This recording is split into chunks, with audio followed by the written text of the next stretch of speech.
Ahora sí se escucha. A ver qué me dice usted. A ver, pendiente ahí, a ver si se escucha ahora sí. Ok, vamos a comenzar. Perfecto.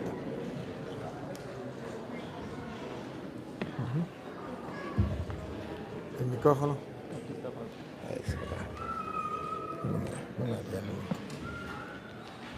Bien, vamos a continuar. Ya bienvenidos a los que nos siguen a través de las redes sociales. Bienvenidos a todos los presentes. Me dijeron que venía por allí un hermano separado, un pastor que quería hablar conmigo. ¿Ya llegó? ¿No llegó? ¿Que venía a hablar conmigo? ¿Hay algún hermano separado? Bueno, esperamos a ver si es verdad que va a venir. Porque de que venía. Bueno, vamos a hacer un segmento de preguntas y respuestas. Vamos a aprovechar de preguntar. Saquen las interrogantes que tengan. Católico, no se quede con esa pregunta, con esa interrogante que le puede hacer daño en su vida. El que quiera hacer la pregunta, por favor, se acerca aquí y le damos la oportunidad. Pueden hacer la cola por aquí o por aquí mejor. Pueden hacer la cola lo que quieran preguntar. Venga, el que quiera, venga para acá. Por aquí, por este lado, por la izquierda, pueden venir a hacer las preguntas para que podamos ir aclarando algunas de las dudas que tengan. ¿Quién? Por aquí, venga, por este lado, no, aquí con este micrófono. Venga para acá. Aquí, mire, con este micrófono, venga. Bueno, aquí. Hagan la colita ahí, eso, hagan la colita aquí. Acérquese. No tengan miedo, yo no como gente. Padre, cuando estoy afuera tratando de traer a alguien, especialmente cuando son católicos, nos dicen que nosotros como servidores aquí en la iglesia, que somos hipócritas, que nada más venimos por hipocresía, que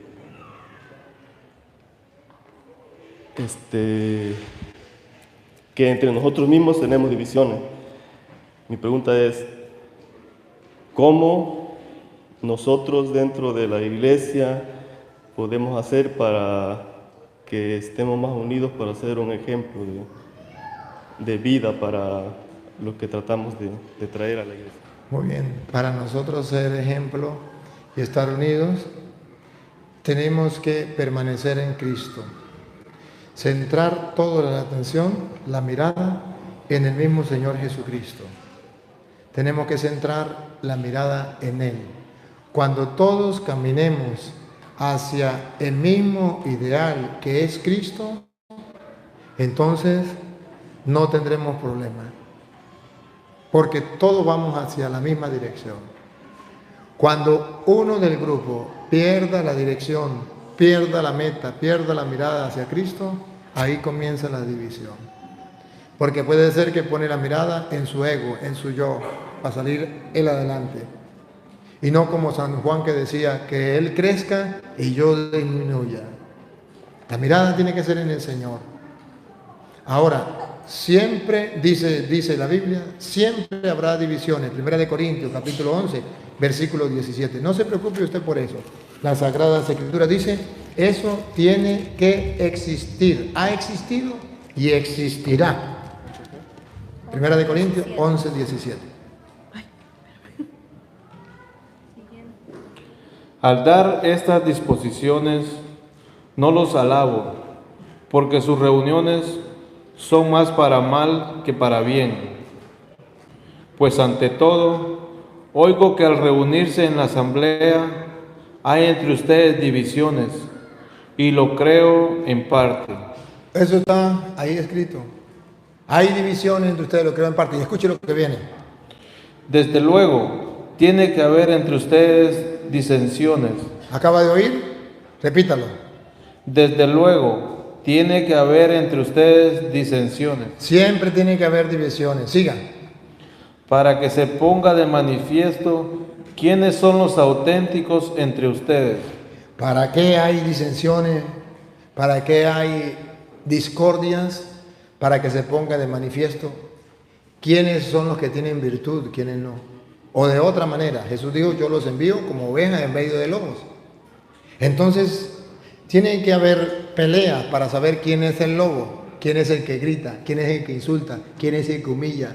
Y tiene que saber quién es la oveja, quién es el que calla. Hermano, ha de saber que en la iglesia de Cristo hay trigo y hay cizaña. ¿Qué es lo que a usted le debe importar? Que usted sea oveja, que nunca usted sea lobo. Eso es lo importante. Mientras que usted y yo luchemos por ser oveja, habrá un lobo menos y una oveja más.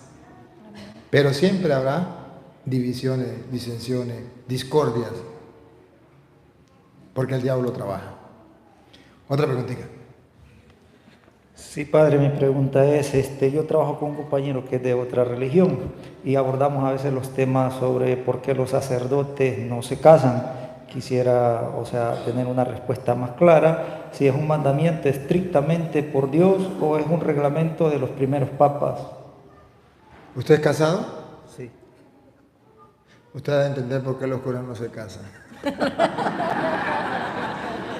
Usted debe saberlo. Aguantarse una cuaima de esa para toda la vida. Bueno, no, mentira, echando broma. Es que, hermano, está escrito en la palabra del Señor que hay dos estilos de vida. Dos. Primero lo dice Jesús y después lo dice San Pablo.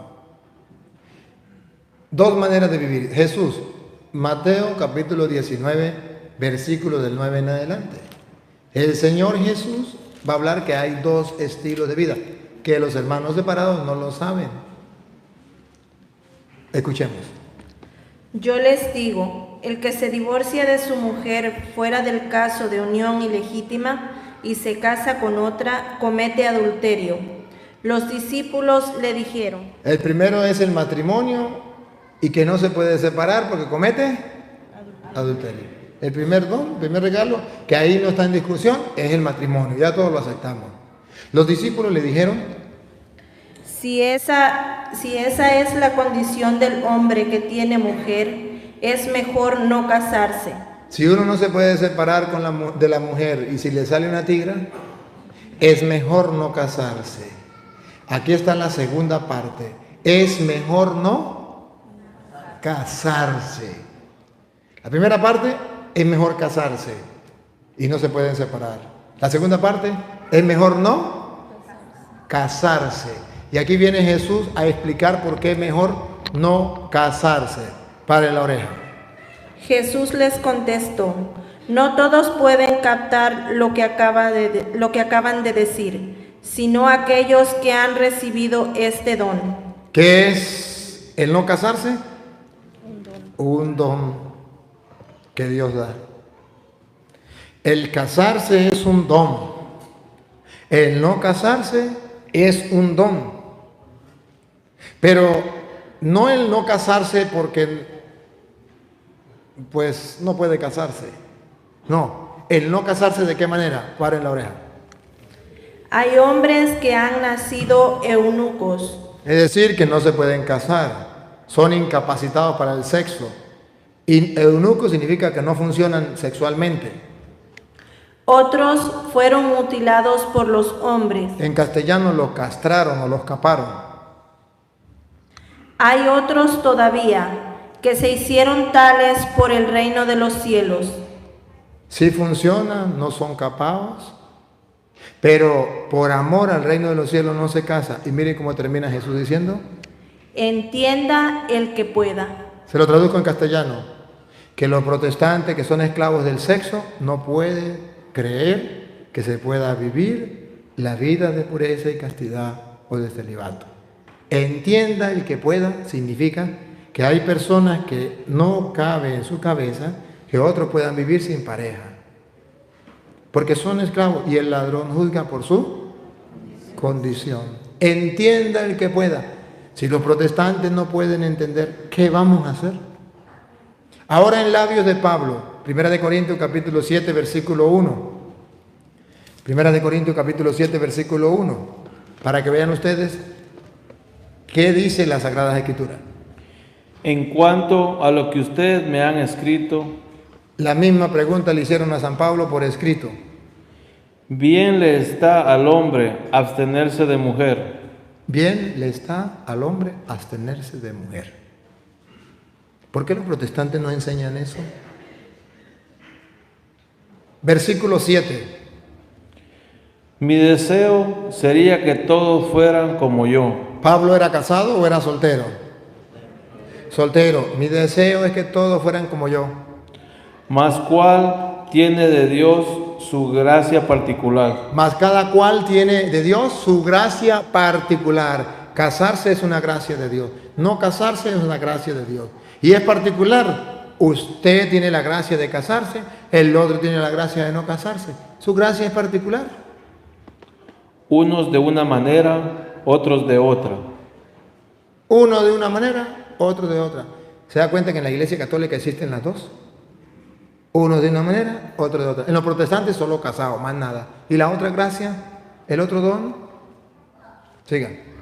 No obstante, Bueno, ahora el versículo 32, explicación. Versículo 32. ¿Por qué dice Pablo que es mejor no casarse? Yo quisiera verlos libres de preocupaciones. ¿A dónde está que me preguntó? Escuche. Otra vez. Yo quisiera verlos libres de preocupaciones. El pobre hombre casado anda preocupado por hacer feliz a la mujer, por no llegar tarde, porque no se amargue la vida, porque... Pobrecito. Yo voy a hablar con el Papa a ver si beatifica a todos los hombres casados. Otra vez. Yo quisiera verlos libres de preocupaciones. El que no se ha casado se preocupa de las cosas del Señor Por eso hay algunos que no se casan. y de cómo agradarle. No así el que se ha casado, pues se preocupa de las cosas del mundo y de cómo agradar a su esposa y está dividido. Ahí está la explicación. Ahora la mujer. De igual manera, la mujer soltera y la virgen se preocupan del servicio del Señor y de ser santas en su cuerpo y en su espíritu. Vamos a ver cuántas mujeres se animan. Pero el mundo de hoy no predica eso. El mundo le parece una locura. Y los protestantes, más todavía. Mientras que la casada se preocupa de las cosas del mundo y de agradar a su esposo. Ahí está muy claro. La Biblia dice que es un don, que uno lo puede tomar de una manera, otro de otra. Dentro de la Iglesia Católica se da la oportunidad a que cada uno escoja uno de esos dones. Conmigo entramos 55 seminaristas. Se salieron 50 y llegamos 5. Los otros dijeron, no, yo no me voy a consagrar, yo me voy a casar. Y libremente se fueron. Los 5 libremente nos quedamos. Los 50 se fueron y los 5 nos quedamos. Nadie nos obligó. Tomamos una decisión. Tomamos una decisión. Entonces, es un don, es una gracia del Señor. Y por eso usted verá que en la Biblia unos apóstoles eran casados y otros eran solteros, que teológicamente significa que hay tiempo donde la iglesia puede decir que los sacerdotes se casen y eso no es problema. O puede decir la iglesia que los sacerdotes no se casen y eso no hay ningún problema. Cuando murió el Papa Juan Pablo II, ¿no te acuerdas? Decían que venía ahora el Papa y ahora sí los curas se iban a casar. ¿Sabe qué hice yo? Agarré una cartulina, un papel grande y lo puse, le escribí inscripciones abiertas. El Papa va a decir que se casen. No hay ningún problema, inscripciones abiertas. Vino el Papa Benedicto, no dijo nada, guardé el papel. Vino otra vez vino Francisco, ese sí que se casen los curas, otra vez saqué el papel. Dijo que no, otra vez lo guardamos. En broma, ¿qué le estoy diciendo? En broma le estoy diciendo que la iglesia puede decir que se casen, puede decir que no se case, no hay ningún problema. Es un don, es un regalo, pero la iglesia valora que el que quiera vivirlo en matrimonio, que lo viva, y el que quiera soltero, pues que lo viva. No hay ningún problema. Para servirle al Señor es mejor soltero. Así lo dice San Pablo. Y él tenía la experiencia. Y Jesús dice que nadie, que él, entienda el que pueda. Uno no puede entender lo que le vamos a pedir. Bueno, a ver, otra preguntita por aquí, porque no está pedido las cámaras. Bueno, voy a hacer que se quede. La pregunta es sobre de Hechos de los Apóstoles 2, 17, 21. ¿Qué dice? No, que me explique porque entraba. Hechos 2, 17, 21. A ver qué dice. Sus discípulos se acordaron de que estaba escrito: el celo por tu casa me devora. No, Hechos 2, 17. Escuchen lo que sucederá en los últimos días, dice Dios. Derramaré mi espíritu sobre cualquiera que sean los mortales. Sus hijos e hijas profetizarán, los jóvenes tendrán visiones y los ancianos tendrán sueños proféticos. Otra vez, eso es lo que quiere, ¿verdad? Repítalo. Escuchen lo que sucederán en los últimos días, dice Dios. Derramaré mi espíritu sobre cualquiera que sean los mortales. El Espíritu de Dios sopla donde Él quiere. Derramaré mi espíritu sobre cualquier mortal.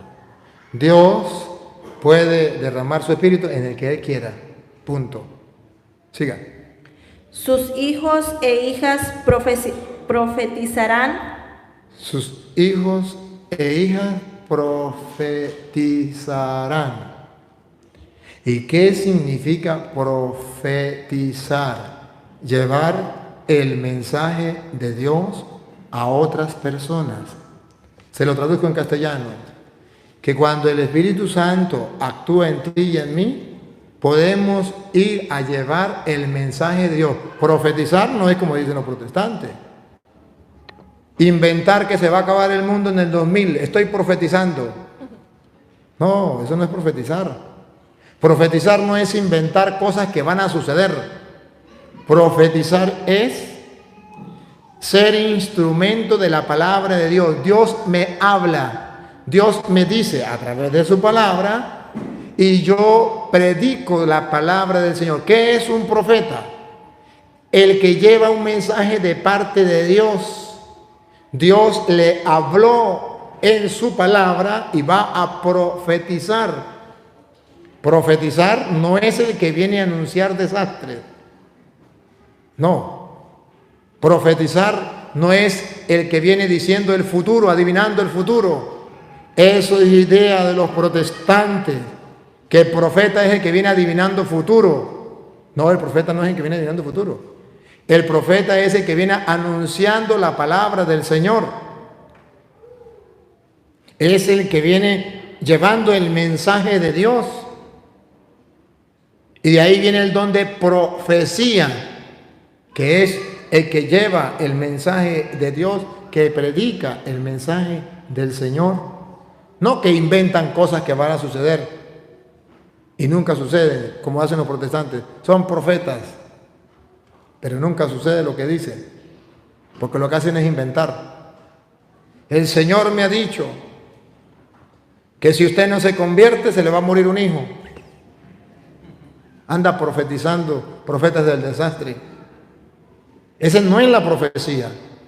El que recibe el Espíritu de Dios va a profetizar, es decir, va a ser un portador de la palabra de Dios, un mensajero. Entonces los jóvenes se animarán a leer y a predicar la palabra del Señor. La segunda. Los jóvenes tendrán visiones. No, ¿cómo fue la primera? ¿La primera? Escuchen lo que sucederá en los últimos días, dice Dios. Derramaré mi espíritu sobre cualquiera que sean los mortales. Sus hijos e hijas profetizarán. Ajá, muy bien. Sus hijos e hijas profetizarán. Segundo. Los jóvenes tendrán visiones. Los jóvenes tendrán visiones. No es como dicen los protestantes. Es que tuve una visión y me dijo el Señor en la visión: Petronilo, funde una nueva iglesia porque la otra se destruyó. No. Los jóvenes tendrán visiones significa que cuando tengan el Espíritu de Dios, los jóvenes tendrán visiones. Serán capaces de mirar un futuro bueno. Serán capaces de proyectarse un futuro mejor. Tendrán visiones. Me miro en el futuro casado, sirviéndole al Señor con los hijos, educando a mis hijos, trabajando con mis manos para ganarme el pan. Tendrá visiones, va mirando su futuro, lo que va a hacer desde la palabra del Señor. Tendrán visiones y eso le ayudará a tener ilusión. Es decir, los que no tienen el Espíritu de Dios, dice: nadie me quiere, todos me odian, mejor me como un gusanito. No tienen ilusión, no tienen visión. No tienen visión de futuro. No tienen ganas de vivir. No vale la pena vivir. Los que tengan el Espíritu de Dios, esos jóvenes, tienen ganas de vivir. Tienen ilusión, tienen visiones. Quiero ser sacerdote. Quiero ser un hombre ejemplar. Quiero ser doctor. Quiero ser ingeniero. Y voy a ponerle el pecho. Voy a dejar los vicios. Voy a dejar las malas amistades porque tengo una visión, un proyecto que el Espíritu de Dios lo mueve a hacer cosas. Sigue. Y los ancianos tendrán sueños proféticos. Y los ancianos tendrán sueños proféticos. Cuando tenga el Espíritu de Dios, los ancianos soñarán cosas según la palabra del Señor. Sueño que mis nietos van a ser hombres honestos, honrados, desde la palabra del Señor. Como yo enseñé a mis hijos, ellos van a enseñar a mis nietos. Sueño verlos en esto. Díganme, ¿no hay entre ustedes alguno que sueñe con sus nietos? Incluso con sus hijos. Tienen sueños. Y esos sueños, cuando usted tiene el Espíritu de Dios, esos sueños se le van haciendo realidad. Se le van haciendo sueños realidad. Sueñan. Pero no quiere decir lo que dicen protestantes. Es que yo tuve un sueño y entonces en el sueño decía que se va a morir el Papa. Entonces el Papa se va a morir y no se muere el Papa, y dice: ¿qué pasaría? No es creer en los sueños como si fuera una manifestación de lo que va a suceder en el futuro. No, es soñar, es tener sueños, pero sueños buenos. Y no sueños cuando esté durmiendo, sino sueño este bienestar para mi familia. Sueño esto, proyectos.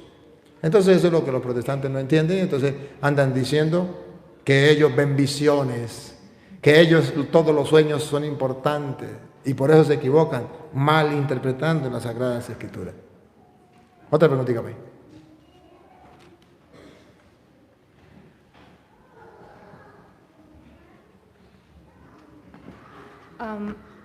Padre, respecto a los profetas también en la iglesia. Acérquese un poquito más.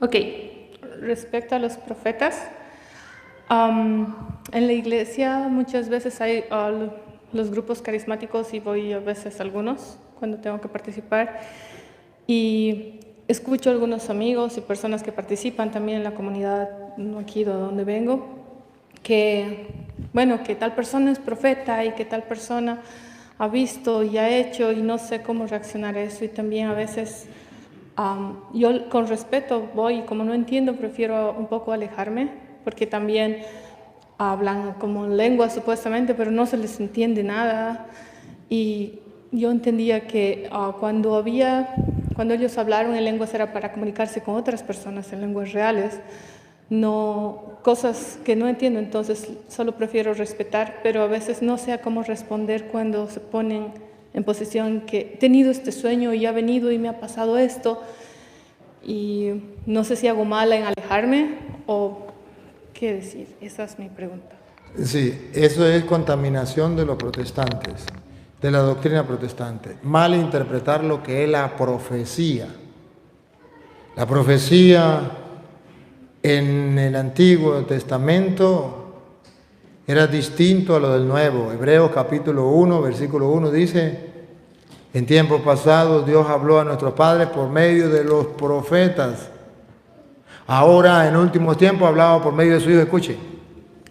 Muchas veces y de muchas maneras habló Dios en el pasado a nuestros padres por medio de los profetas. Eso era antes, cuando había los profetas que Dios mandaba decirle al pueblo: va a pasar esto así, solamente así, sin estar escrito. En estos últimos tiempos En los tiempos de nosotros, en el Nuevo Testamento, nos ha hablado por medio del Hijo. nos ha hablado por medio del Hijo. Ya esos profetas que vienen anunciando el futuro, no. Ya nos habló por medio del Hijo. Ya usted y yo tenemos que centrarnos en la palabra del Señor. Y aquellos que dicen que son profetas porque tienen sueños y los sueños se les cumplen, debo decirle lo que decía un misionero que llegó un evangélico y le dijo: hermano, usted se va a convertir porque yo anoche tuve un sueño y soñé que usted se iba a convertir. Y a mí los sueños se me cumplen. Dijo: no, chicos, ya somos dos. A mí también los sueños se me cumplen. Y se me cumplen desde niño. Cuando yo estaba pequeño, estaba durmiendo y soñaba que estaba en el baño orinando y se me cumplía. Me levantaba y estaba orinado. Sí se me cumplía mi sueño. Esos no son los sueños. Esa no es la profecía. Y deben saber los hermanos de la Renovación Carismática que esa profecía es protestante, doctrina protestante. La profecía católica es que cuando usted lo bautizan, le colocan el santo crisma y el sacerdote le dice: para que entres a formar parte del pueblo de Cristo, sea para siempre miembro de Cristo, sacerdote, profeta y rey. Eres profeta, desde el día del bautismo eres profeta, y profeta con una profecía de llevar la palabra del Señor. Escuche lo que dice Pablo que es profecía, y de una vez lo comparamos con el don de lengua. Primera de Corintios capítulo 14, versículo 1 en adelante. Allí San Pablo habla del don de lengua y el don de profecía. ¿Qué es el don de profecía para San Pablo? Nunca va a decir que es adivinanza del futuro, como dicen los protestantes y como quieren decir los de la Renovación Carismática, que están equivocados. No la Renovación Carismática verdadera, 14, 1 en adelante, sino algunos miembros de la Renovación Carismática que se están dejando contaminar de los protestantes. Padre, pero no existe el don de profecía. Sí existe el don de profecía, pero escuche qué es un don de profecía y cuál es el don de lengua. Escúchenlo. Busquen el amor y aspiren a los dones. 14. 1. 14:1. Busquen el amor y aspiren a los dones espirituales, especialmente al don de profecía. Aquí está, el de profecía. Vamos a ver si es adivinar el futuro. Que los sueños se me cumplen. A ver si ese es el don de profecía. Paren la oreja. Si no lo dice la Biblia, no me crean.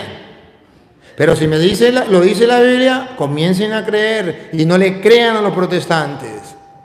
Porque esa profecía de lo que habla el protestante llegó hasta Cristo. Así era antes, en Cristo ya no.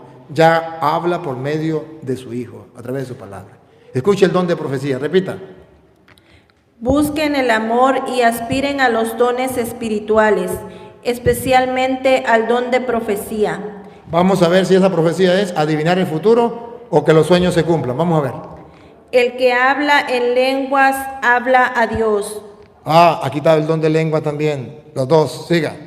Pero no a los hombres, pues nadie le entiende cuando habla en espíritu y dice cosas misteriosas. El que profetiza, en cambio, el que profetiza, en cambio, vamos a ver si dice, adivina el futuro. Vamos a ver, el que profetiza, en cambio, da a los demás firmeza, aliento y consuelo. ese es un profeta que da a los demás con la palabra de Dios firmeza, aliento y consuelo. Ese es un profeta, no el que viene adivinando o que viene soñando tonterías. No, siga. El que habla en lenguas se fortalece a sí mismo, mientras que el profeta edifica a la iglesia. Me alegraría que todos ustedes hablaran en lenguas, pero más me gustaría que todos fueran profetas. Que todos fueran profetas. Vamos a ver, siga. Es mucho mejor tener profetas que quien hable en lenguas. ¿Escuchan? Es mucho mejor tener profeta que quien hable en lengua. Siga. A no ser que haya quien las interprete. En castellano, si usted tiene el don de lengua y no hay quien los interprete, vaya y hable usted solito en su casa. Siga. Y así toda la iglesia saque provecho. Supongan, hermanos, que yo vaya donde ustedes hablando en lenguas. ¿De qué les servirá si no les llevase alguna revelación, conocimiento, profecía o enseñanza? Tomen un instrumento musical, ya sea una flauta o el arpa. Si no doy las notas con sus intervalos, ¿quién reconocerá la melodía que estoy tocando? Y si el toque de la trompeta no se parece a nada, ¿quién correrá a su puesto de combate? Lo mismo ocurre con ustedes y sus lenguas. ¿Quién sabrá lo que han dicho si no hay palabras que se entiendan? ¿Quién sabrá lo que ha dicho si no hay palabras que se entiendan? Habrá sido como hablar al viento. Escuchen, los que se preocupan por hablar en lengua, es hablar al viento. No ayuda a la edificación de la comunidad. Por muchos idiomas que haya en el mundo, cada uno tiene sus palabras, pero si yo no conozco el significado de las palabras, seré un extranjero para el que habla, y el que habla será un extranjero para mí. Tomen esto en cuenta y si se interesan por los dones espirituales, ansíen los que edifican a la iglesia. Carismáticos, ansíen los dones que edifican la iglesia.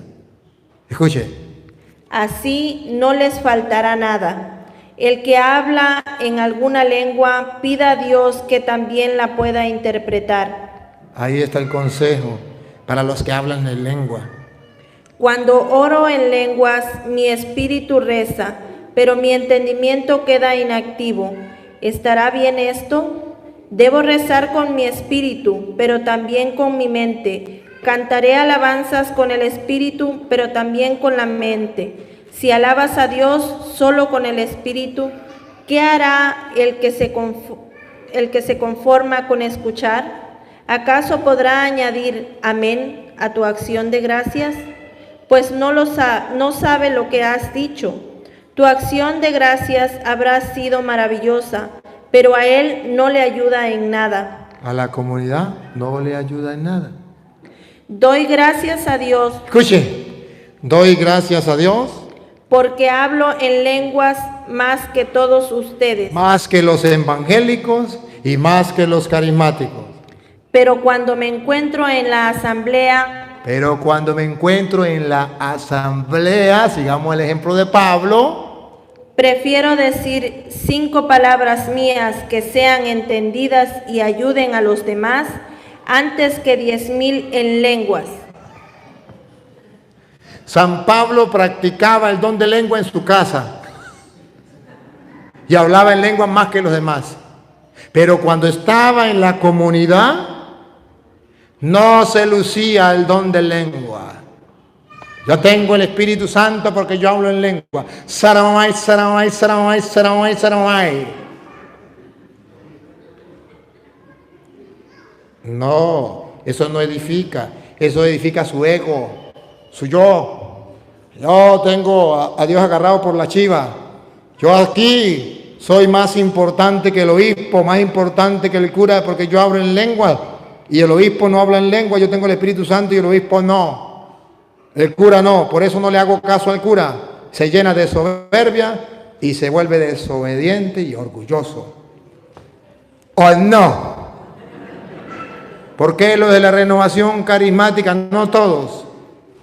Gracias a Dios que hay mucha gente en la renovación carismática centrada, que no se deja perturbar por el diablo, porque la renovación carismática es muy buena y ayuda mucho a la iglesia, pero el diablo siembra cizaña. ¿Qué es la cizaña? Aquellos que vienen con soberbia y orgullo, haciendo creer que el que tiene el don de lengua es el que tiene agarrado el Espíritu Santo y que los demás no tienen el Espíritu Santo. Y los protestantes que dicen, si usted no habla en lengua, usted no tiene el Espíritu Santo. Se la muestra de que tiene el Espíritu Santo. San Pablo dice, no. ¿Qué cuento? Repita lo último que dice San Pablo. Pero cuando me encuentro en la asamblea, prefiero decir 5 palabras mías que sean entendidas y ayuden a los demás, antes que 10,000 en lenguas. Dice San Pablo que él prefiere hablar 5 palabras que se entiendan. Eso se llama profecía. Cuando usted predica y todos le entienden. Le entienden los adultos, le entienden los niños, le entienden los sabios, le entienden los ignorantes, le entienden los letrados, le entienden aquellos que no han estudiado, le entienden los jóvenes, le entienden los viejos, le entienden los hombres, le entienden las mujeres, le entienden los feos, le entienden los bonitos. Es el don de profecía. Cuando usted habla y la gente entiende el mensaje de Dios, don de profecía, es mejor que el don de lenguas. Siga. Hermanos, no sean niños en su modo de pensar. Evangélicos, no sean niños en su forma de pensar. Y algunos carismáticos, no sean niños en alguna forma de pensar. Algunos, porque hay hermanos carismáticos respetables que hay que quitarle el sombrero porque son hombres de Dios y mujeres de Dios que se dejan llenar del Espíritu Santo aunque no hablen en lengua. Incluso hay algunos que pueden tener el don de lengua y no andan con esa que yo hablo en lenguas. Le aseguro que el 99.9% de los que dicen yo hablo en lengua no habla en lengua. El que habla en lengua no anda luciéndose así, yo hablo en lengua. Porque si tiene el Espíritu de Dios, es capaz de ser humilde, es capaz de... Y hay personas, yo conocí a un encargado de la renovación carismática, no digo dónde para que no pase la pena, que le decía a la monaguilla, venga y le enseño a hablar en lengua. Usted tiene que mover la lengua de esta manera y si no es capaz, yo se la muevo con la mía. ¿Sí? La monaguilla puede decirme, padre, es verdad que el fulano de tal me puede enseñar a hablar en lengua, yo quiero hablar en lengua y él me dice que con la lengua de él me mueve la lengua mía y me enseña a hablar en lengua. A ustedes les da risa, pero eso no es un cuento, es una realidad. Vienen diciendo tonterías pamplinadas y ustedes escuchan que es que ni siquiera entran en oración.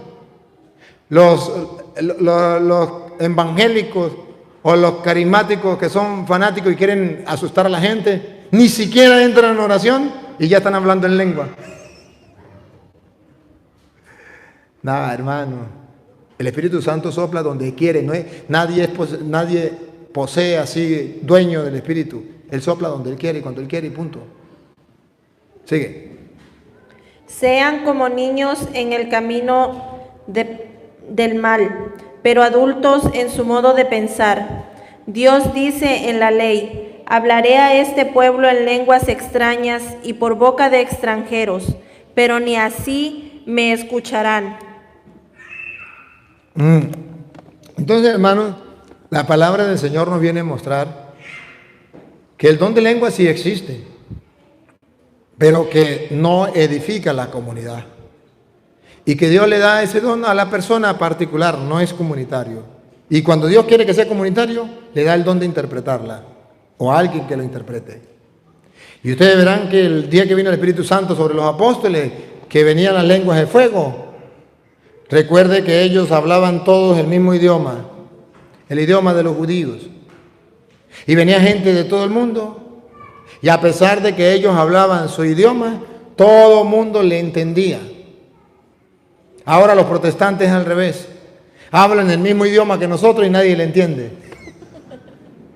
Allá hablaban otros idiomas y todos le entendían. Aquí hablan el mismo idioma y nadie le entiende. El don de profecía es llevar el mensaje de Dios y que la gente entienda el mensaje. El don de lengua existe, mas no todo aquel que dice que tiene el don de lengua lo tiene. Que la mayoría inventan, hablan, dicen tonterías, mueven la lengua como les viene en gana y dicen yo tengo el don de lengua. Así no es. Dios le da el don de lengua que quiere y cuando quiere que sea edificación de la comunidad, manda a quien lo interpreta. Y si no, que no hablen en lengua. Bien, otra preguntita.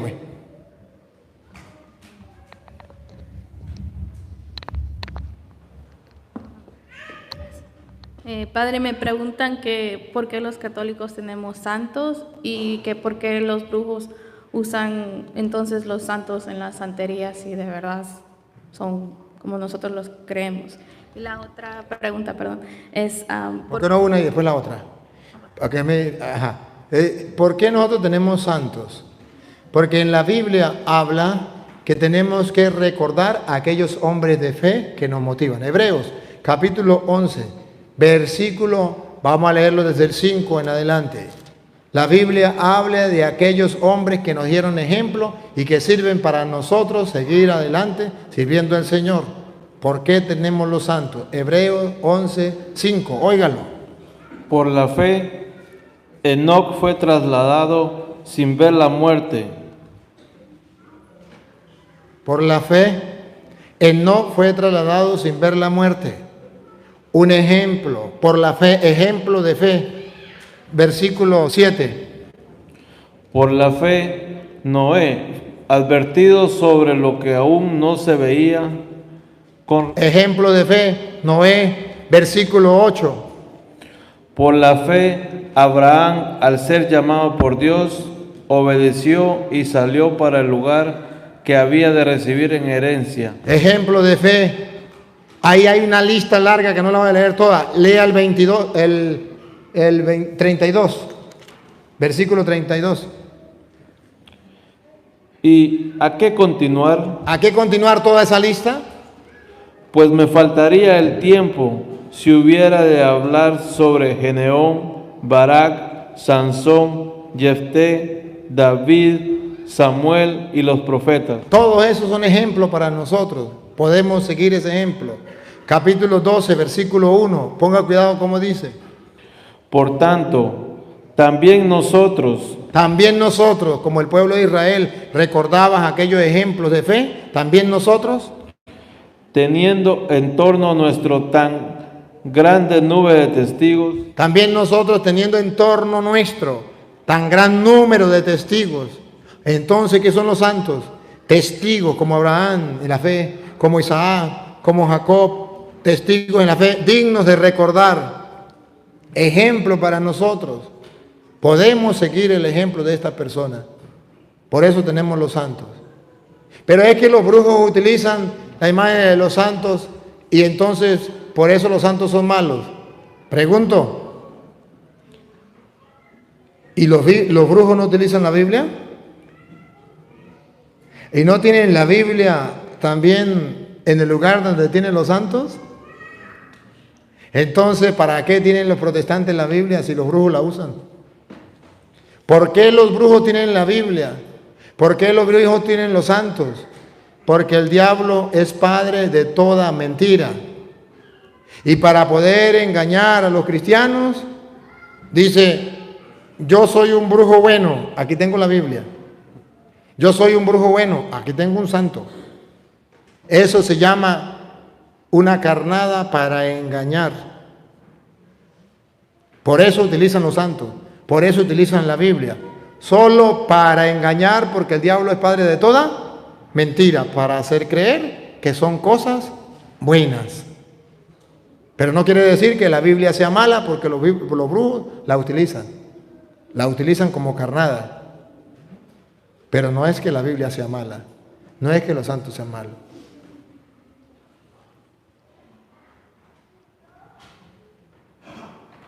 La otra pregunta que me hacen es, ¿por qué solo son sacerdotes hombres y no mujeres?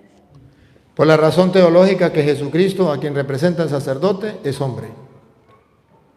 Jesucristo es sacerdote y el sacerdote representa a Jesucristo y Jesucristo fue hombre. Segundo, cuando Jesucristo dejó los sacerdotes en la última cena, llamó fue hombres y les dio el poder. Hagan esto en memoria mía a los hombres. ¿Por qué no lo hizo con las mujeres? Ahí tenía a su mamá. ¿Por qué no lo hizo con su mamá? ¿Por qué no quiso? Así de sencillo. Si Jesucristo hubiese querido que la mujer hubiese sido sacerdotisa, Jesucristo hubiese colocado a tantas mujeres que habían allí como sacerdotisas. Y no, dejó fue hombre. Entonces ahí nos queda, cuando nos muramos le preguntamos, Señor, ¿por qué usted puso por hombres? Otra preguntita, acérquese para que no tenga que yo esperar. Acérquese aquí, yo no lo voy a pellizcar ni mucho menos. Padre, los medios hermanos dicen que, no, yo les digo medios hermanos porque solo creen que Padre es Dios nomás, no creen en la Virgen María, ¿no? Ellos dicen que hay dos montes Sinaí y que los católicos tenemos equivocado el concepto que el monte Sinaí, que nosotros creemos que es el cierto, es mentira, que el otro monte Sinaí es el verdadero. ¿Cuál es el otro? El otro, uno que está en Egipto y el otro está en Arabia Saudita. El monte Sinaí es donde Dios se le mostró a Moisés. Y listo, dice que nosotros creemos y punto. Y que ellos digan todo, se les respeta, digan todo lo que quieran. Pero los católicos creemos que el monte Sinaí es donde Dios se le mostró a Moisés, más nada. Y ellos pueden decir lo que sea. Por eso se llaman protestantes. Porque protestan contra todo lo que la iglesia diga. Ellos no están de acuerdo con nada. Si la iglesia dice A, ellos dicen B. Si la iglesia dice B, ellos dicen A. A eso se le llama protestante. Bueno. Buenas noches, Padre. Mi pregunta es, 1 Corintios 11:27.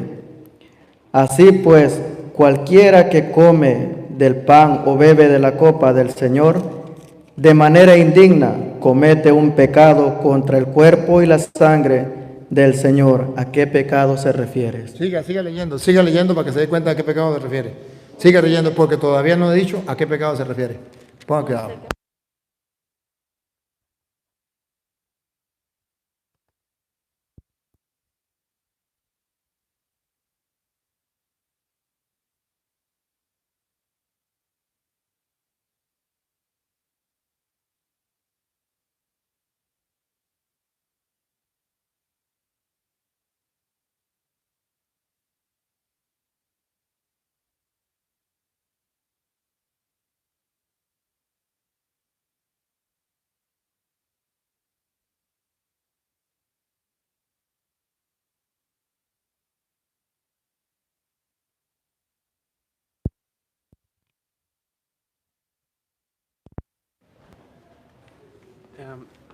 No es una pregunta, es como una inquietud. Tengo un amigo que somos compañeros en el coro de la parroquia, pero él toca en lo secular y toca en el coro. Entonces él me dice que sí está permitido. Y yo quiero saber bíblicamente cómo decirle que no está permitido, que tiene que estar solo en el coro. Es como una inquietud. Él toca para el mundo también. Sí, él toca para el mundo. Realmente si toca canciones que no sean en contra de la moral, puede hacerlo. Pero si toca canciones que sean en contra de la moral cristiana, no debe ser. No importa que usted puede cantar en una canción en un cumpleaños. Y si usted toca esa canción en un cumpleaños y está en contra de la moral, eso es malo. Y si no está en contra de la moral cristiana, no es malo. Usted puede tocar dentro de la iglesia una canción. Si va en contra de la moral, está mal. Si no, no hay problema. Pero normalmente no es el hecho de que cante fuera, es el contenido de la canción. Eso es lo que hace mal. Y luego también, claro está, si va a cantar para que la gente se embriague, para que la gente haga desastre, pues ahí está siendo cómplice también. Ahí sí, pues entonces es un pecado porque está llevando a la gente a que se embriague a través de eso y él es cómplice y ahí sí hay pecado.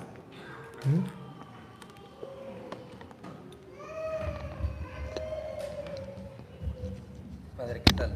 Hola. Si quiere ponga por aquí para que no tape la cámara. Okay. Yo le tengo mi micrófono. Ok. Tengo 5 preguntas, Padre. Ok, ya pues lo quiero poner también en mi página. Dale. ¿Está bien? Ok, perfecto. No sé si el hermano se puede acercar un poquito más. Claro. Acérquese más para acá. Ok. Bueno, vamos a ponernos aquí. No, aquí no. Ok. Bueno, sí. Bueno, mi canal se llama Carlos Romero, Mis Reflexiones. Bueno, un saludo a todos los del canal Carlos Romero, Mis Reflexiones, a todos los que le siguen. Ok. Sí, pues sabemos de que la Iglesia Católica está por varias crisis en la actualidad, de muchos escándalos, ¿verdad? Entonces, la primera pregunta es, ¿cómo afecta a estos problemas o cómo enfrentan estos problemas ustedes los sacerdotes? Por ejemplo, que un sacerdote cuelgue la sotana queriendo vivir la vida como cualquier otro feligrés. Bueno, normalmente eso suele suceder, que dentro de la iglesia algunos renuncian. Un Judas renuncia, va y se ahorca, cuelga la sotana y se cuelga él. Pero resulta que esto no debe a nosotros desesperarnos, porque recuerda lo que decíamos hace rato, el que está aferrado a la palabra, escucha la palabra, está construido sobre roca. Vienen los vientos, la tempestad, que es lo que usted está hablando, pero la casa no se derrumba porque está construido sobre roca. ¿Qué es lo que hay que hacer? Ayudarle al católico para que esté solidificado sobre roca, de modo que vengan los escándalos, vengan las pruebas, venga lo que venga, no lo va a tambalear porque está fundamentado sobre roca. Pero si no está fundamentado en la palabra del Señor, vienen los escándalos, vienen las pruebas, la tormenta y todo será un gran desastre. En la vida, por ejemplo, en la vida personal,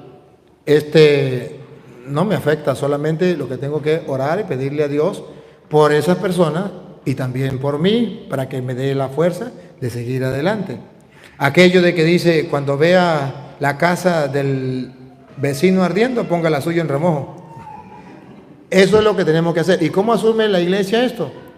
Simplemente invitando, lo que yo hacía esta mañana, invitarlos a la alerta, a la oración, a aferrarnos al Señor, porque realmente esos escándalos siempre tienen que suceder. Siempre. Y han sucedido. Esta mañana expusimos cada uno de los escándalos que están en las Sagradas Escrituras.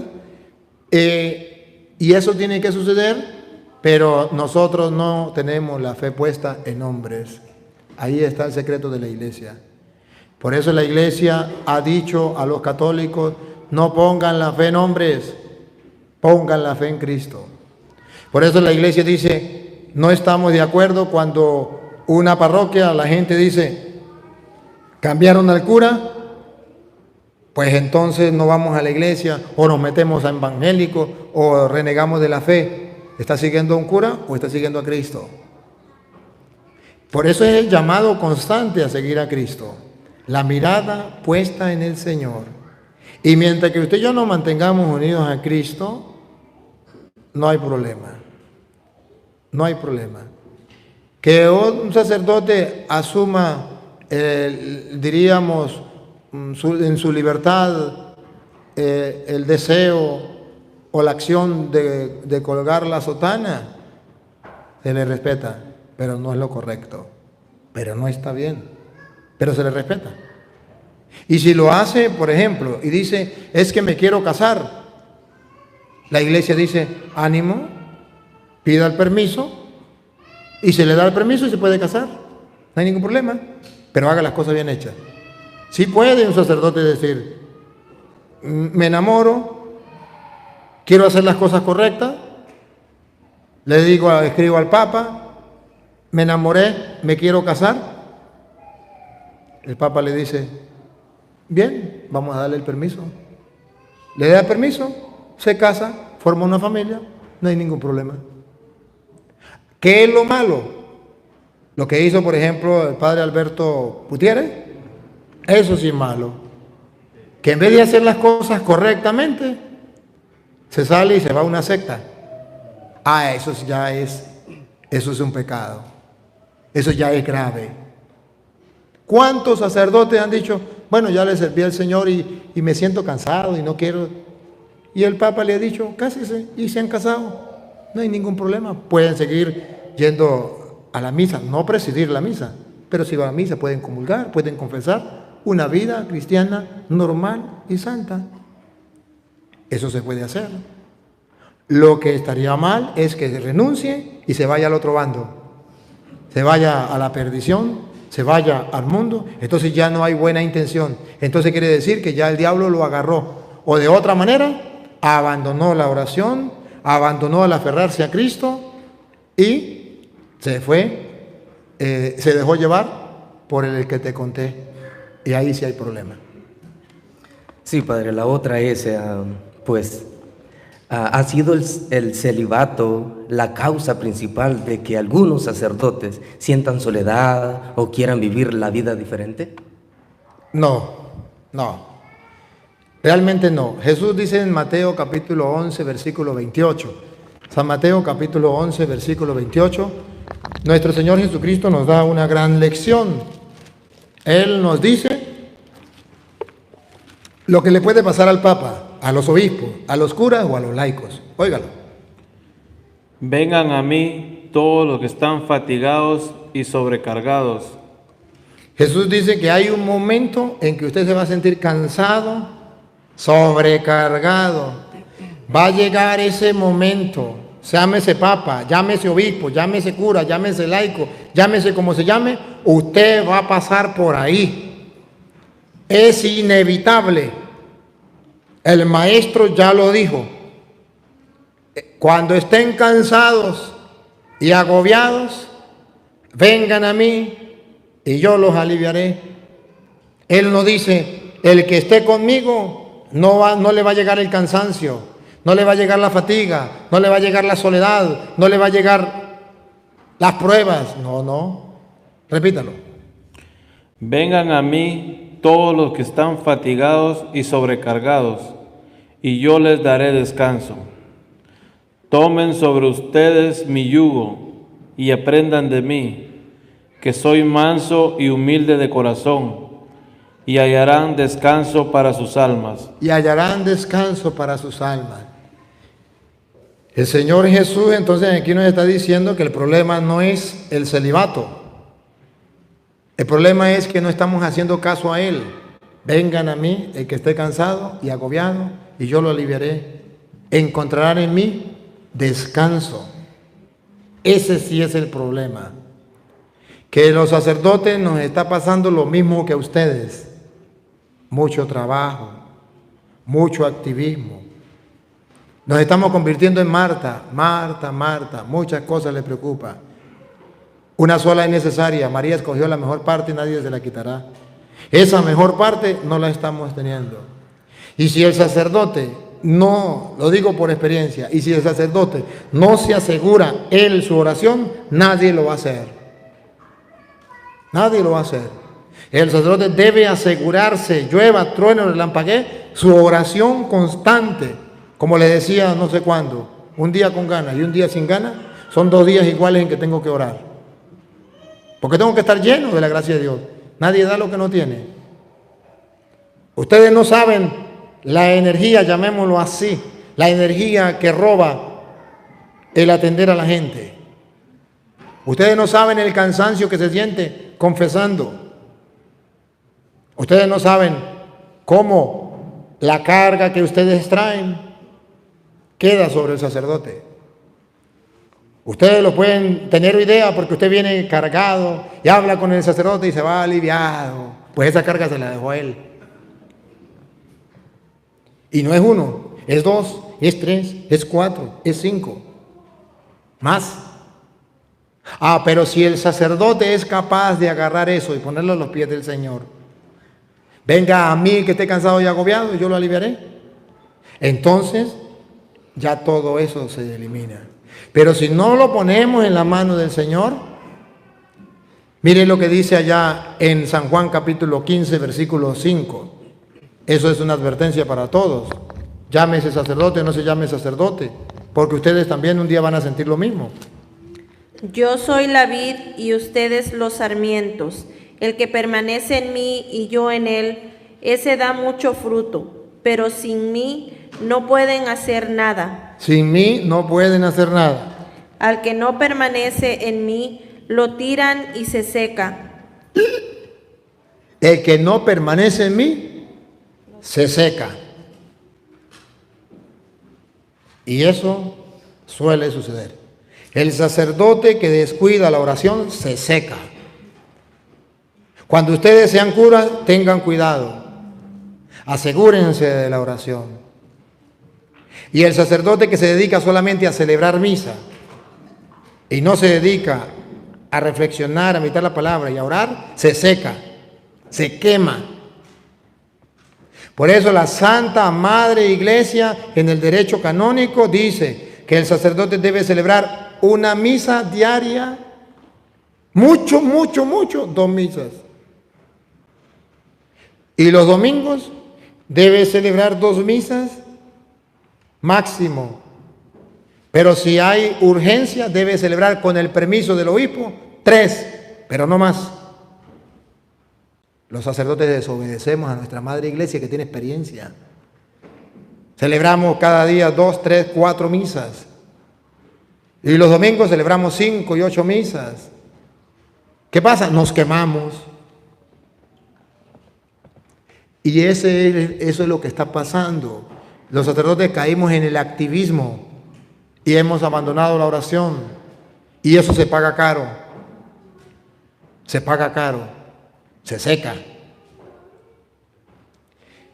Si nos mantenemos en el Señor, si nos mantenemos en su palabra, recuerda lo que dice el Salmo 1, seremos como un árbol plantado a la orilla del río. Dará fruto a su tiempo y estará siempre verde.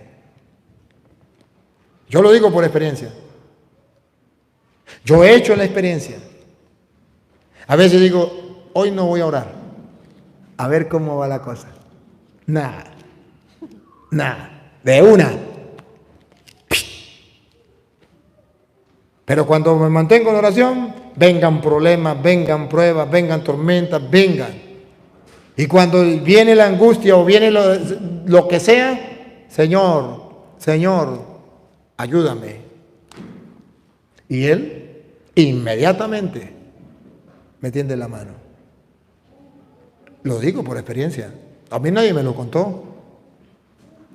Pero una de las cosas que quema al sacerdote, cuando ustedes sean sacerdotes, o si algún sacerdote me está escuchando, los seminaristas, que ustedes ven que la mayoría de sacerdotes no les gusta confesar, porque la Santa Madre Iglesia enseña que cada pecado que viene queda esa carga y tiene que cortar esa carga en oración, liberar a esa persona, pero liberarse él. Y es más fácil, y ella viene a confesarse y yo en vez de hacer oración, le digo, yo te absuelvo tu pecado en el nombre del Padre, el Hijo y el Espíritu Santo. No hice la oración de liberación. Le di la absolución, ella se liberó, ella se fue perdonada, pero yo quedé con la carga. Pero resulta que si yo me pongo a hacer oración por 100 personas que voy a confesar, me voy a alargar mucho y me voy a cansar, entre comillas. Pero no me voy a cansar. Cada oración. Por eso la Biblia, la Iglesia enseña que el sacerdote a cada penitente tiene que hacer la oración.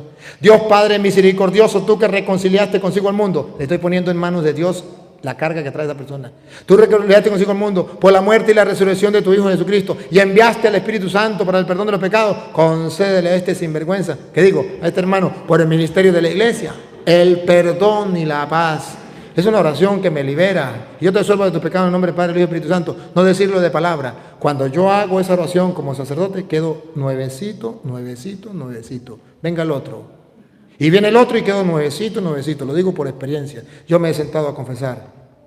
Viernes de Dolores, 6 de la mañana, hasta el domingo de resurrección. Desde las 6 de la mañana a 3 de la mañana del otro día. Semanas enteras, como misionero de la misericordia, semanas enteras sentado, que solamente bebía leche para tener fuerza. Y me paraba nuevecito, nuevecito, nuevecito. Pero si no hago oración de liberación, no soy capaz de confesar ni siquiera 2 horas. No es que no quiera el cura confesar. Es que si no ora no puede hacerlo, porque eso es un sacramento y eso es una gracia de Dios y eso no es de él, eso no le pertenece a él, eso es de Dios. Y no puede. Y usted puede decirle al cura, confiéseme, y le dicen, no, es que no puede. Y por eso muchos que no saben se queman. Cuando usted sea cura, haga oración. La otra. Ok, sí, la otra es, ¿por qué en las iglesias orientales los sacerdotes pueden casarse? ¿Por qué se pueden casar? Porque ya explicábamos antes que usted llegara que existen dos dones o regalos, uno casado y otro soltero. Y en la iglesia hay experiencias de las dos. Antes los apóstoles, unos eran casados, otros eran solteros y estaban las dos experiencias. Al evaluar, uno en Occidente nos quedamos con el celibato y en el Oriente casados. ¿Y qué pasa? Con los que se casan, le ha dicho al Papa, no se casen los curas en el Occidente, porque si se casan, ay de lo que les espera. Pablo tenía razón. Entonces, es posible que se casen o no se casen y eso no es malo. El matrimonio es un don de Dios, los curas se pueden casar y eso no es malo. Le acababa de explicar que si yo sacerdote me enamoro, me quiero salir, me quiero casar, puedo hacerlo y eso no es malo. Porque es un don, una gracia, pero también no es una obligación. La iglesia te deja en libertad. No es como dicen los protestantes. Es que la iglesia no le da libertad. Claro que sí le da libertad. Claro que sí le da libertad. Lo que pasa es que ellos no saben. Pero sí nos da la libertad. Solamente que hay 2 clases de dones en la vida. El casado es un don, el soltero es un don. Y usted puede servirle a Dios como casado o como soltero. Allá ellos se casan, se les respeta. Aquí nosotros nos casamos, respeta. No hay ningún problema. Sí, la última, padre. Dicen los testigos de Jehová que Jesús no es Dios, que tiene un poder limitado. Sí. Los testigos de Jehová dicen que Jesús es un Dios chiquito. Y eso va en contra de la Biblia porque dice, no tendrás otro Dios, solo un Dios. Entonces, en la Biblia, los testigos de Jehová, por ejemplo, comparemos la de los testigos de Jehová con la de nosotros. Juan capítulo 1, versículo 1, en la Biblia de nosotros dice una cosa y en los testigos de Jehová otra y analizamos las dos. Juan 1:1. En el principio existía la palabra, y la palabra estaba junto a Dios, y la palabra era Dios. Era Dios. Y ese Dios con D mayúscula. Jesucristo estaba con el Padre es Dios y el Hijo es Dios.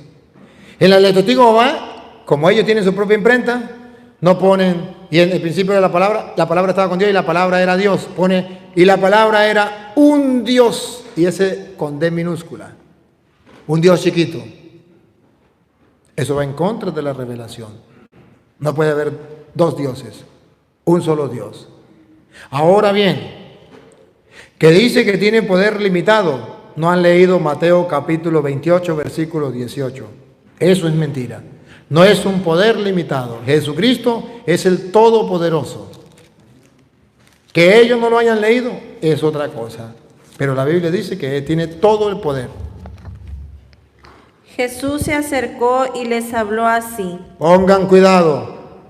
Me ha sido dada toda autoridad en el cielo y en la tierra. Toda autoridad, todo poder, no tiene un poquito. No dice, me ha sido dado un poquito de autoridad, un poquito de poder. Me ha sido dado todo poder en el cielo y en la tierra. Es Dios. Si ustedes leen Colosenses 2:9, Jesucristo es Dios. Y está en la Biblia de los Testigos de Jehová. Colosenses 2:9. Porque en Él reside toda la plenitud de la divinidad corporalmente. En Él reside, no dice una parte de la divinidad, reside toda la divinidad corporalmente. Colosenses 2:9. En Él reside toda la divinidad corporalmente. Jesús es Dios. ¿Quieren ver cómo dice San Juan capítulo 8, versículo 57? Cuando le hace ver a los judíos que Jesucristo es Dios, ¿de qué manera lo dice? Juan 8:57. Entonces los judíos le dijeron, ¿aún no tienes 50 años y has visto a Abraham? Jesús le respondió, en verdad les digo, antes de que Abraham existiera, yo soy. Antes de que Abraham, Jesucristo es antes de Abraham. Y dice, y antes de que Abraham existiera, yo soy. ¿Y quién es yo soy? Dios. Jesucristo es Dios. ¿Saben por qué lo mataron? Juan capítulo 5, versículo 18. ¿Por qué mataron a Jesucristo? Según dice la Biblia, los judíos lo mataron por algo claro que Él enseñó, que Él era Dios. Y aquí está la razón, escúchelo. Y los judíos tenían más ganas todavía de matarle, porque además de quebrantar la ley del sábado, se hacía a sí mismo igual a Dios, al llamarlo su propio Padre. Se hacía igual a Dios al llamarlo su propio Padre. Por eso lo mataron. San Juan capítulo 10, versículo 31. Jesucristo es Dios. Los judíos trajeron otra vez piedras para apedrearlo. Jesús les dijo, muchas obras buenas de parte del Padre les he mostrado. ¿Por cuál de esas obras quieren apedrearme? Le respondieron los judíos, no queremos apedrearte por ninguna obra buena, sino por una blasfemia. Escuche la blasfemia que decían los judíos. Y porque tú, siendo hombre, te haces a ti mismo Dios. Jesús claramente le decía a los judíos que Él era Dios. ¿Y cómo sabemos que es Dios? Ahí mismo 10:17. Escúchelo. 10:17. El Padre me ama porque yo doy mi vida para retomarla de nuevo. Ponga cuidado que Él es Dios, ponga cuidado. Nadie me la quita. Nadie me la quita. Sino que yo mismo la entrego. Yo mismo la entrego. Y aquí viene, mire que Dios, ponga cuidado. En mis manos está el entregarla. En mis manos está el entregarla. Y el recobrarla. Es Dios. Puede recobrarla. Y esta cita de Hebreos capítulo 1, del versículo 5 en adelante, es la que usted le puede demostrar a los testigos de Jehová y no dejarlo como los pollos. Cuando ustedes han visto cuando le apretan la cabeza a un pollo, con esto usted le puede dejar a los testigos de Jehová así como Hebreos capítulo 5, ¿cómo? 1:5 en adelante. En efecto, ¿a qué ángel dijo alguna vez, hijo mío eres tú? Porque los testigos de Jehová dicen que Jesús es un ángel, el arcángel Miguel. Y dice, ¿a qué ángel dijo Dios, hijo mío eres tú? Yo te he engendrado hoy. Yo te he engendrado hoy. Y también yo seré para él un padre, y él será para mí un hijo. Y nuevamente, al introducir a su primogénito en el mundo, dice, escuche, vamos a ver si es Dios o no. Dice, al introducir a su primogénito en el mundo, y adórenlo todos los ángeles de Dios. Es Dios, adórenlo todos los ángeles. Siga. Y de los ángeles dice, hace de los vientos sus ángeles, y de las llamas de fuego sus ministros. Ahora vamos a ver qué dice del Hijo. Paren la oreja, listo, para ver si es Dios o no. Listo con la cámara. Pero del Hijo, tu trono, oh Dios. ¿Cómo dice del Hijo? Otra vez. Tu trono, oh Dios. El Hijo de Dios. Y eso no lo han cambiado los testigos de Jehová. Tu trono, oh Dios. Por los siglos de los siglos. Y el cetro de tu realeza, cetro de equidad. Escuche lo que viene, para que vea que el Padre es Dios y el Hijo es Dios. Ponga cuidado. Amaste la justicia y aborreciste la iniquidad. Aquí viene el Padre es Dios y el Hijo es Dios. Paren la oreja. Por eso te ungió, oh Dios. Por eso te ungió, oh Dios. Jesucristo es Dios. ¿Quién lo ungió? Tu Dios. Tu Dios. Por eso, oh Dios, te ungió tu Dios. El Padre es Dios, el Hijo es Dios. Y así está en la Sagrada Escritura de los testigos de Jehová. Y escuche lo que viene para que se den cuenta que sigue diciendo que es Dios. Con óleo de alegría entre tus compañeros. Y también tú al comienzo. Escuche, a ver si es Dios o no. Tú al comienzo, oh Señor, pusiste los cimientos de la tierra. Hiciste la tierra. Y obra de tu mano son los cielos. Es Dios. Creó todas las cosas. Ellos perecerán, mas tú permaneces. Permanece. Entonces es Dios.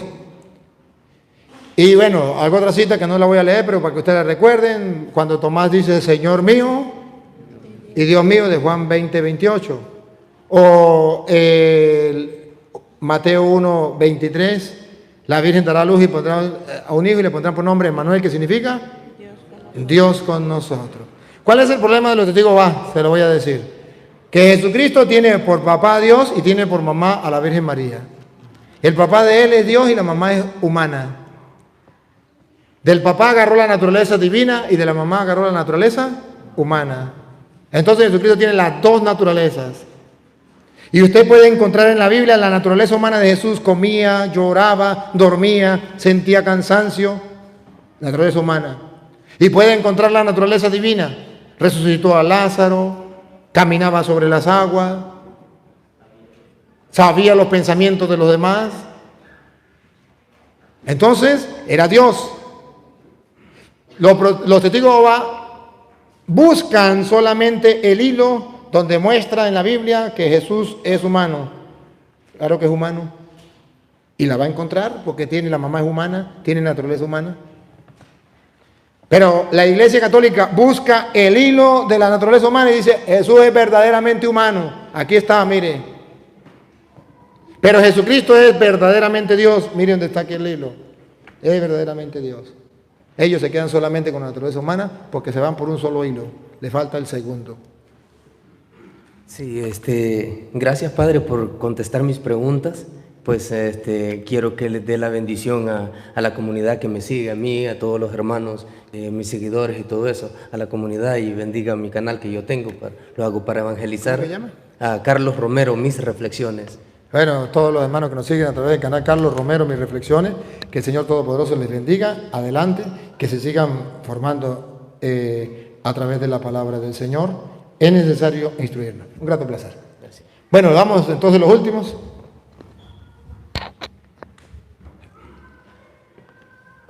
Que sean los dos últimos, ¿verdad? Bueno. Yo le quería decir algo antes de mi pregunta. De la Iglesia Católica hay otras ramas, que es la que él dijo de los sacerdotes que se casaban. Bueno, yo lo que he entendido es que hay otra iglesia que tiene todo lo que es la Iglesia Católica, pero no aceptan lo que es el credo.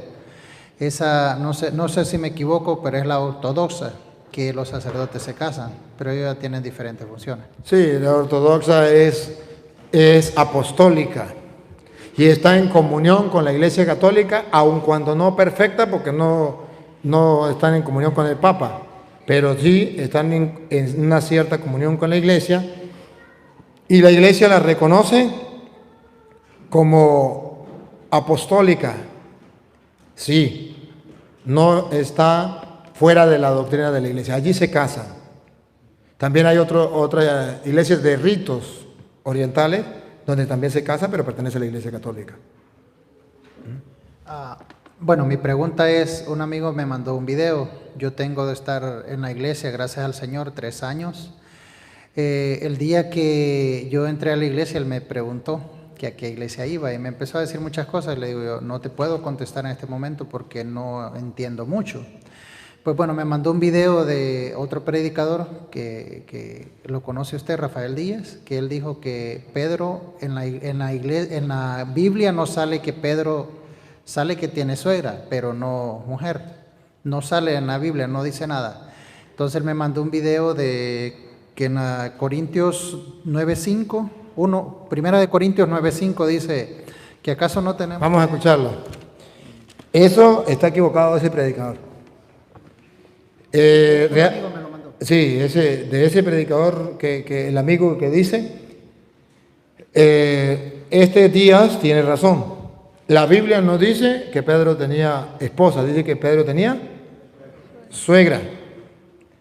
Pero hay una cita que es la que él dijo, que la malinterpretan los protestantes, y le voy a mostrar por qué la malinterpretan.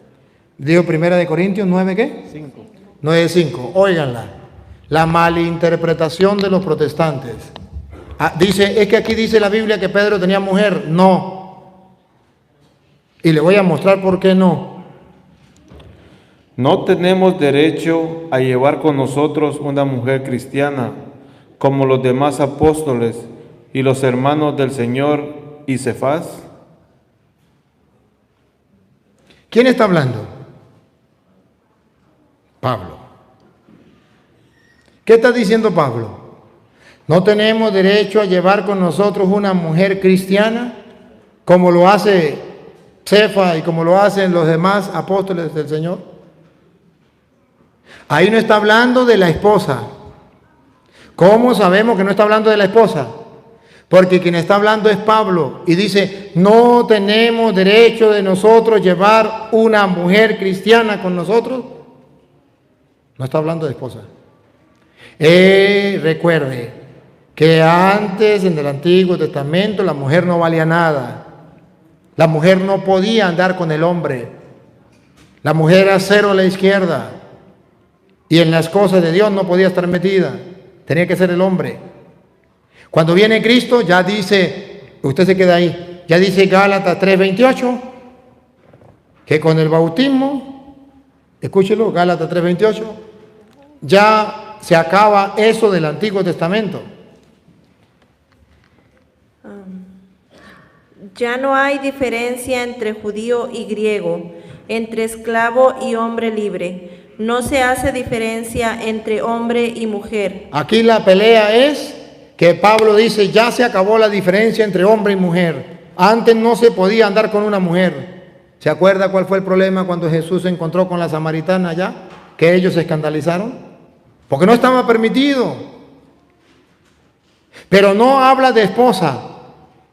Porque si hablara de esposa, quería decir que Pablo era casado. Y ya les mostré en 1 Corintios capítulo 7, versículo 7, que Pablo dice que él es soltero y quiere que todos se queden como él, soltero como es él. Entonces no está hablando de esposa. Mala interpretación. Y los protestantes ponen, y no podemos llevar con nosotros una esposa como Pedro, como los demás apóstoles. Y esa traducción, esposa, no es correcta. Porque entonces Pablo diría que él es casado y Pablo no era casado. Pablo dice que él es soltero, entonces no está hablando de esposa, está hablando de una compañera, una mujer. ¿Quiénes son las que acompañan a los curas? Las mujeres. Las mujeres. Porque siempre dentro de la iglesia las mujeres son las que dan la cara y comienzan a trabajar. Pero había un problema, no querían que las mujeres trabajaran. No querían que las mujeres se integraran a la iglesia. No querían que las mujeres andaran con los apóstoles evangelizando, ayudando. Y Pablo dice, ¿cómo que no? Si a Pedro le ayudan, si a Santiago le ayudan, si a otros apóstoles le ayudan, ¿por qué a mí no me van a ayudar? Déjenme que me ayude una mujer cristiana. Pero no se refiere de esposa. Al leer el contexto, verán que los protestantes, cuando ellos en la Biblia de ellos colocan, no podemos llevar con nosotros una esposa como Pedro, como los apóstoles, eso está de más. Porque si analiza, quien está hablando es Pablo y Pablo no tenía esposa. Entonces Pablo no está hablando de llevar una esposa. Es una mala interpretación que le hacen de la Biblia y ellos colocan otra cosa. Por eso la Biblia de nosotros es clara. Repítalo de nuevo. No tenemos derecho a llevar con nosotros una mujer cristiana. No esposa. Ellos ponen esposa. Y no se refería a una esposa. Se refería a que lo acompañara una mujer cristiana, como lo hacían las mujeres cristianas que acompañan en la evangelización, que sirven mucho para la evangelización. Otra preguntita.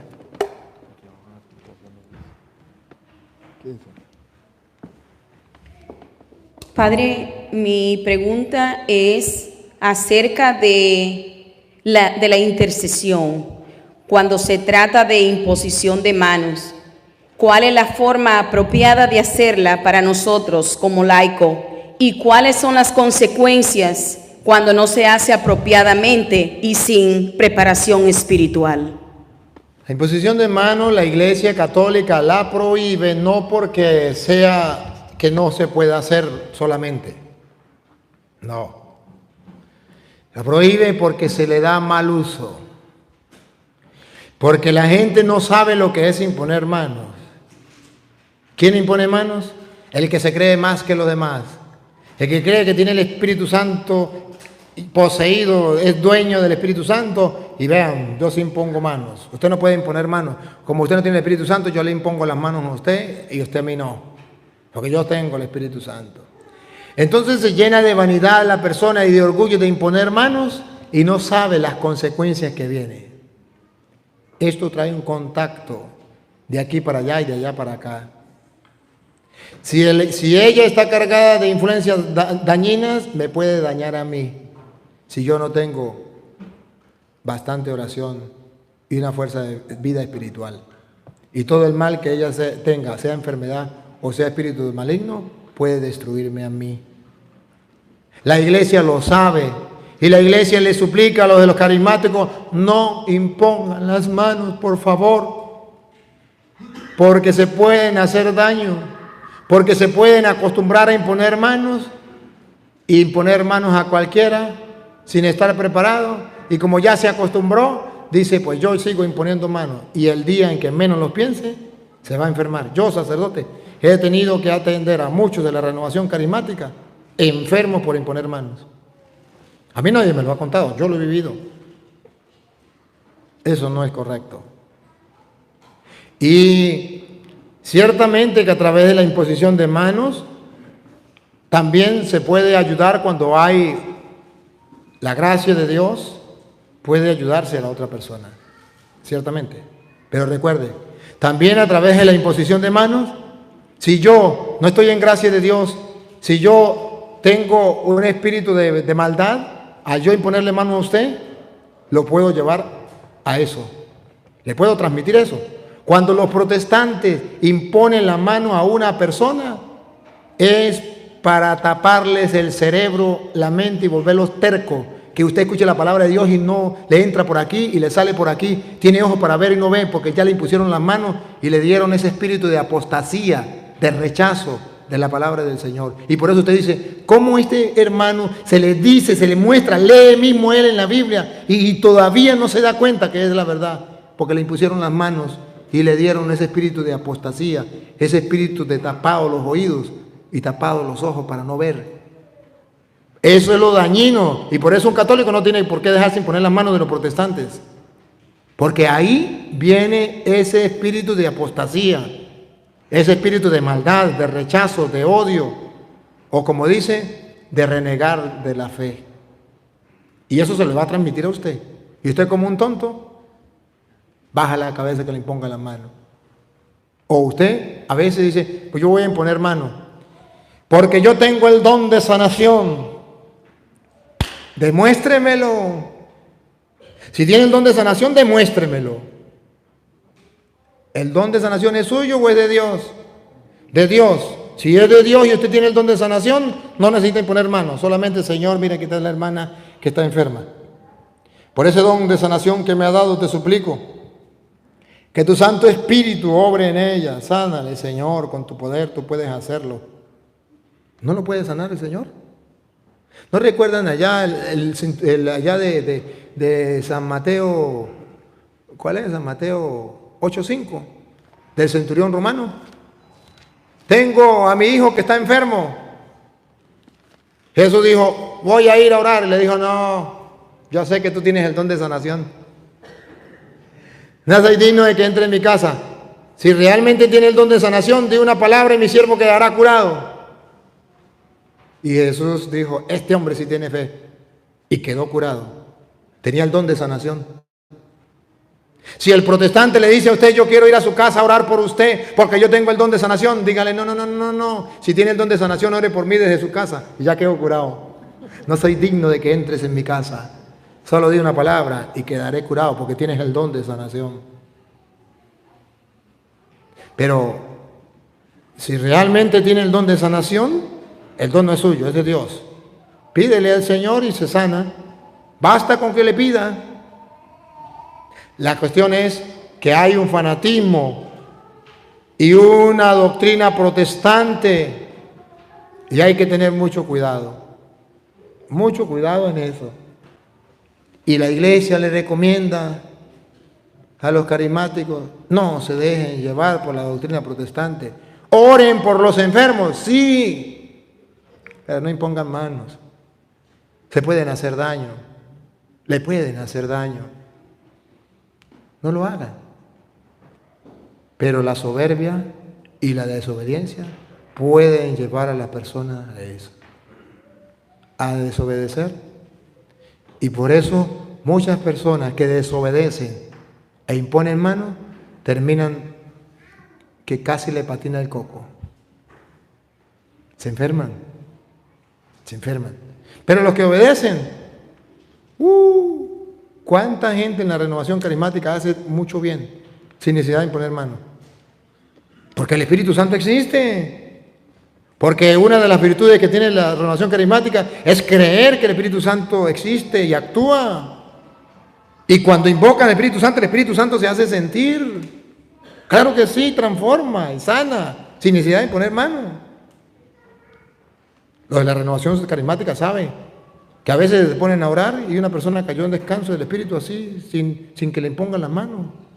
Pero también saben que hay algunos fanáticos que andan imponiendo manos para que se caiga y lo empujan, a ver si se cae. ¡Pero cáigase! Y otros atrás para tenerlo, porque este lo va a empujar.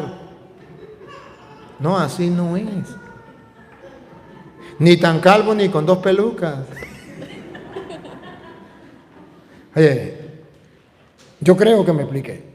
Y ojalá que no me lo tomen a mal. Lo he dicho y ahora lo vuelvo a decir. No tengo nada en contra de la renovación carismática. Es un grupo de apostolado muy bueno dentro de la iglesia, ayuda mucho. Intégrense ojalá a la renovación carismática. Pero sí tengo algo contra aquellos fanáticos que andan creyendo que ellos tienen el Espíritu Santo y se dejan llevar por la soberbia y la desobediencia, que no obedecen ni siquiera al párroco ni al obispo, porque ellos tienen el Espíritu Santo y hablan en lenguas, imponen manos y tienen sanación y esto. Eso no es correcto, eso no es de Dios. Eso no es de Dios. Y termino mostrándole que ustedes y yo debemos reconocer que dentro de la iglesia de Cristo, más importante que imponer manos, que sanar enfermos, don de sanación, que el don de lengua, está primero obedecer a la jerarquía. Primera de Corintios, capítulo 12, versículo 27. Primera de Corintios, capítulo 12, versículo 27. Miren ustedes que más importante dentro de la iglesia hay una jerarquía. Escúchelo. Ustedes son el cuerpo de Cristo. Renovación carismática, somos un cuerpo. No podemos salirnos de la iglesia, del cuerpo. Y cada uno en su lugar es parte de él. Usted como renovación de la carismática es parte de la iglesia. Usted como cursillista es parte de la iglesia. Usted como el grupo Juan 23 es parte de la iglesia. Usted como Emaús es parte de la iglesia. Usted como grupo juvenil es parte de la iglesia. Pero no se crea que usted es la iglesia. En primer lugar, escuche, en primer lugar, jerarquía. En primer lugar, vamos a ver si dice los que tienen el don de lengua. O los que tienen el don de sanación. Otra vez. En primer lugar, están los que Dios hizo apóstoles en la iglesia. En la iglesia de Jesucristo, en primer lugar, están los apóstoles. Aquí no dice que los que hagan milagros tengan el don de sanación. Ya van a ver dónde están ellos.